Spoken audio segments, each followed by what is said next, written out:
Muy buenos días, estimados estudiantes, ¿cómo están? Espero que estén muy bien.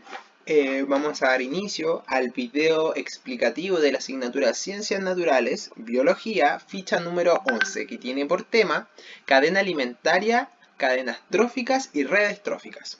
El objetivo que vamos a trabajar el día de hoy es clasificar e identificar el rol de los organismos que componen las redes tróficas a través de esquemas y pirámides de flujo de energía, reflexionando sobre nuestro papel en la naturaleza como especie humana. Es decir, que básicamente vamos a tener que visualizar organismos dentro de una pirámide o dentro de una red y poder decir ya, estos de acá son productores, estos de acá son consumidores, etc.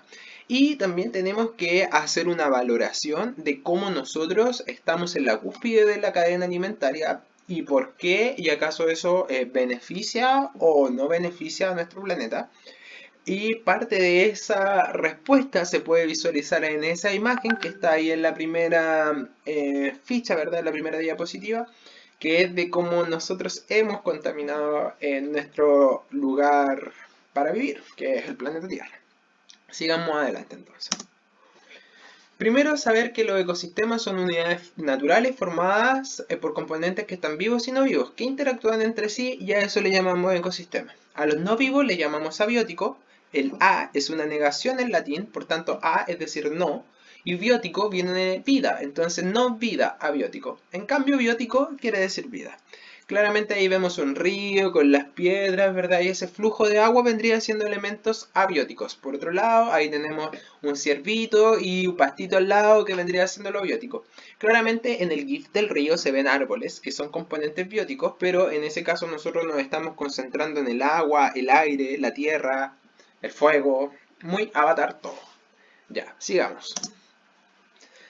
De lo que les estaba contando de la clasificación, tenemos niveles tróficos en los cuales tenemos que trabajar, ¿ya? Puesto que aquí es donde se van a concentrar materia orgánica y las relaciones de energía que se van a ir viendo en ella.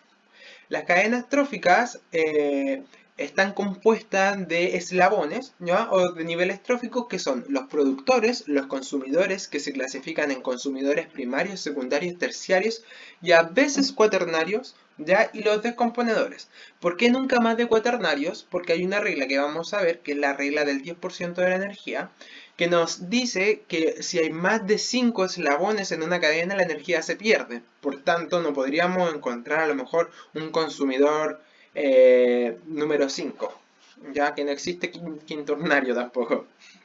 Y aquí vemos una imagen de los productores que corresponden a las plantas, básicamente, que transforman la energía del sol en energía química para poder utilizarla. Eso es consumido por un consumidor primario, ¿verdad? Que puede ser esta vaca, que a su vez puede ser consumida por un consumidor secundario como este león, y la energía de la planta pasa a la vaca, de la vaca pasa al león, y el león se muere y son los hongos u organismos saprófitos, que son aquellos que se alimentan de materia orgánica en descomposición, y el flujo de energía sigue. Una cadena trófica es bastante simple, es tal como la ven acá en la imagen, normalmente con 5 eslabones, ¿verdad? Siendo lo principal el productor, acá en este caso es la hoja de roble, acá abajo es esta planta. Luego viene un consumidor primario en la primera cadena, vendría siendo esta oruga, un escarabajo, secundario, musaraña ternario y el zorro un cuaternario. ¿Ya? Importante que nosotros sepamos qué me indica la flecha, porque si yo lo leo en una primera lectura, yo me está diciendo que la planta se come la oruga. No, me está diciendo que la planta se come el conejo se come a la serpiente se come al águila. No. Lo que me está indicando la flecha es de la siguiente manera. La energía de la hoja de roble pasa a la oruga. La energía de la oruga pasa al escarabajo. La energía del escarabajo pasa a la musaraña y la energía de la musaraña pasa al zorro. Y aquí lo mismo, la energía de las flores pasa al conejo, del conejo pasa a la serpiente y de la serpiente pasa al águila. Ya no quiere decir quién se come a quién, sino que nos estamos refiriendo al flujo de energía que existen entre ellos. Entonces, esta es una cadena trófica, son bastante simples, la verdad es que eso se aborda en cuarto básico, así que no debería ser ningún problema para ustedes.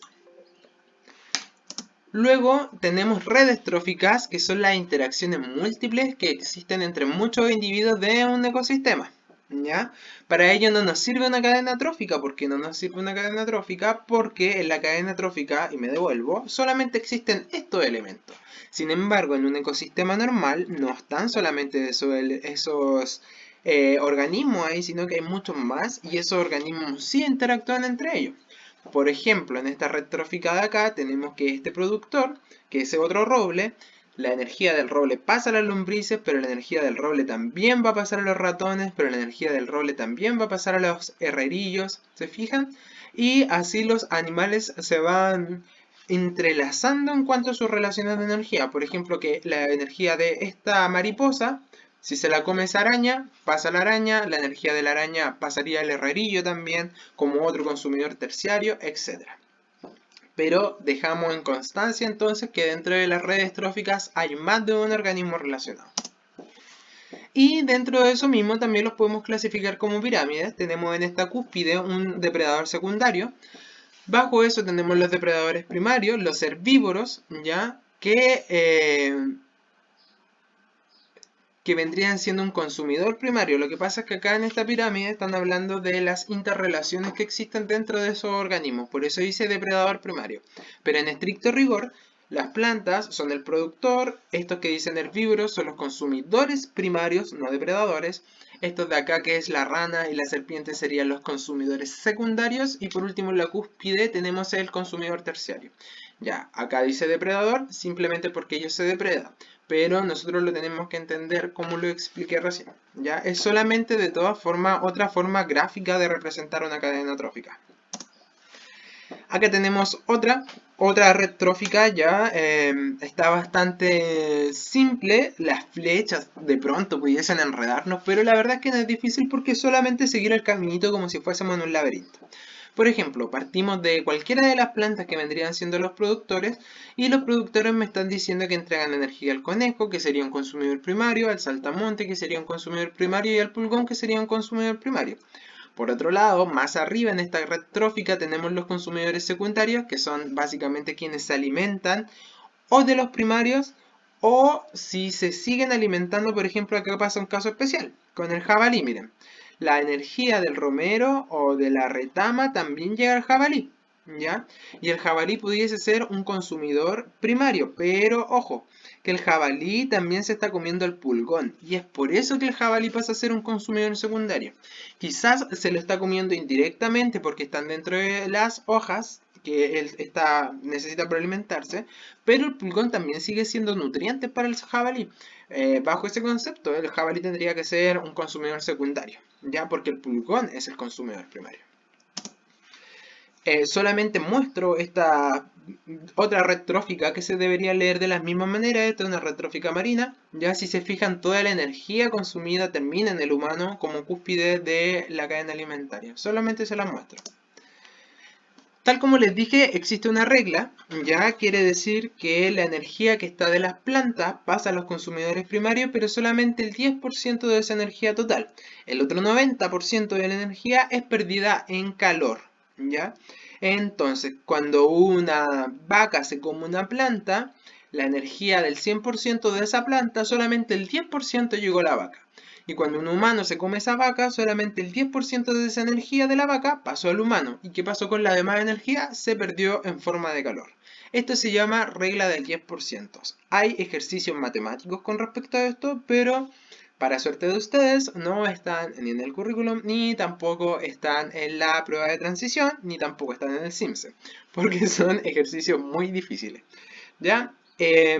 Básicamente entonces la regla del 10% me dice que la energía que entra al organismo nuevo es la energía que se va acumulando en cada nivel más la desprendida como calor.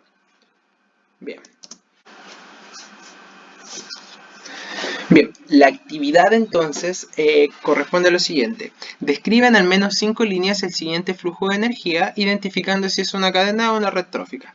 Entonces usted me tiene que describir con palabras qué está sucediendo acá y me tiene que decir si esto que esta imagen que usted está viendo es una red trófica o es una cadena trófica y el por qué.